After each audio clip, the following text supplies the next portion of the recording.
दिनै बे गोथार बाथौ खेराइ फुजायावहाय खेराइ फुजा बेखेवनाय हाबाफारिखौ आंनो बिथांमोनहा होनायनि थाखाय आं रोजा रोजा बिथांमोनखौ साबायखर होबाय। आं जोबोद मोजां मोनदों जे बर' हारिनि राजाजों फैफाखानाय राजा आमोलनिफ्रायनो सोलिबोनाय जोंनि जानाखि बाथौ धर्म, बे बाथौ धर्मखौ जोंनि बर' माहारिनि बर' फिसाफ्रा गाजा गोमजायै दिनैसिमबो फालिबोगासिनो दं। आरो बे फालिबोनायाव गोबां जों दिनैहाय उत्साह मोजां गोसोजों बेवहाय फुजा होफैदों आरो बे फुजा होफैनायाव जोंनि अबंलावरि एबा बोराइ बाथौआ निस्सय बोर सारसिगोन बेखौ आं आसा खालामदों। आरो बर'फोरनि मोनसे मोजां परिबेसजों लोगोसे जौगानाय आरो जोंनाव सुख सान्थि दिनैनि बे फुजानि गेजेरजों फैगोन होननानै आङो आसा खालामदों।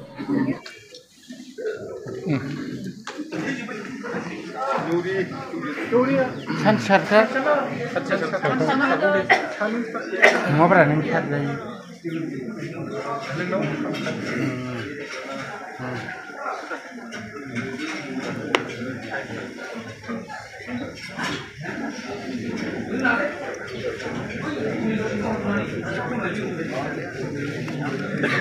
बै सेबना हरलाय।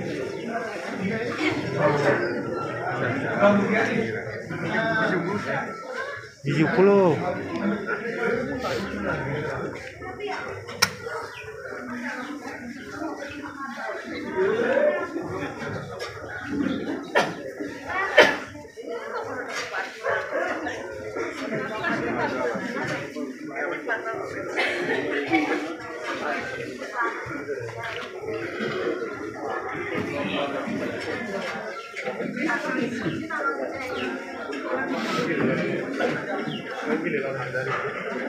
बे सलाया लानाय आदा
मोनाबिलि समाव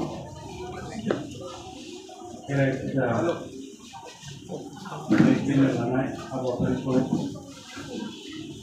आंनो गथायनानै होनायनि थाखाय बे फुजा कमिटिनि आफादगिरिजों लोगोसे फुजा कमिटिनि गासैबो खामानि मावग्राफोरनो आरो लोगोसे जोंनि बे बाथौ धर्मखौ गोदोनिफ्रायनो फोथांनानै लाखिबोनाय बर' माहारिनि मानगोनां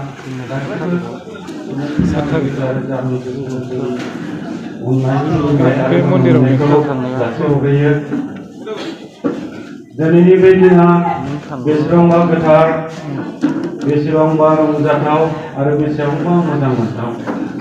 बे समखौ जोङो गोबाव समनि उनावसो मोनबाय थायो। बे समखौ जोङो जेला गोसो जायो अब्लानो मोना। दिनै बर' माहारिखौ राजा महाराजानिफ्रायनो लाबोफानानै दिनैसिमबो सोलिबोनाय जोंनि जानाखि बाथौ धर्म, बे धर्मखौ जोंनि बर' माहारिफ्रा बेसेबांबा दुखु खस्थ'नि गेजेरजों दिनैसिमबो फोथांनानै दोनबोगासिनो दङ।